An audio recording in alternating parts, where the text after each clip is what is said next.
या माझ्या वाढदिवसानिमित्त तिथं माझ्या विनंतीला, सरांच्या विनंतीला मान देऊन आलेले आमचे सगळे सर, गवंडे सर, आमचे नवीन अध्यक्ष झालेले सुधीर भाऊ, आमचे मित्र गोरख भाऊ शिंदे, राजू भाऊ आंबेकर, विलास भाऊ पवार, माजी सरपंच पुत्र बाबूराव थोरात, सर्व शिक्षक वर्ग, सर्व शिक्षिका त्यांच्या मला त्या शुभेच्छा, मला आशीर्वाद, शुभेच्छा स्वरूपी एक आशीर्वाद मिळतात, त्याच्यासारखं भाग्य नाही.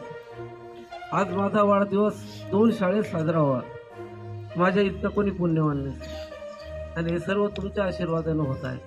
कारण माझ्या हातून असंच काहीतरी सत्कार्य होत राहावं. गौरव भाऊनं सांगितलं, जितकं गौरव भाऊनं सांगितलं कदाचित तितकं होत नसत, पण करण्याचा पूर्ण प्रयत्न मी करीत राहील. हे मला देवाला शक्ती द्यावा, माझ्या परिवाराला शक्ती द्यावा, माझ्या मुलांना शक्ती द्यावा. फुल नाही फुलाची पाकळी शाळेसाठी या कोणत्याही चांगल्या कामासाठी ही होत राहावा. सर, एक इतक्या विद्यार्थ्यामध्ये, एक निरागस विद्यार्थ्यामध्ये एक वाढदिवस साजरा होतो, याच्यासारखं एक आनंदाची गोष्ट नाही सर आयुष्यात. तर मी सर्वांचे फार आभार मानतो. माझ्या वाढदिवसानिमित्त सर्व आले, हा वाढदिवस इथं शाळेत साजरा होत आहे. मनापासून सर्वांचे फार धन्यवाद.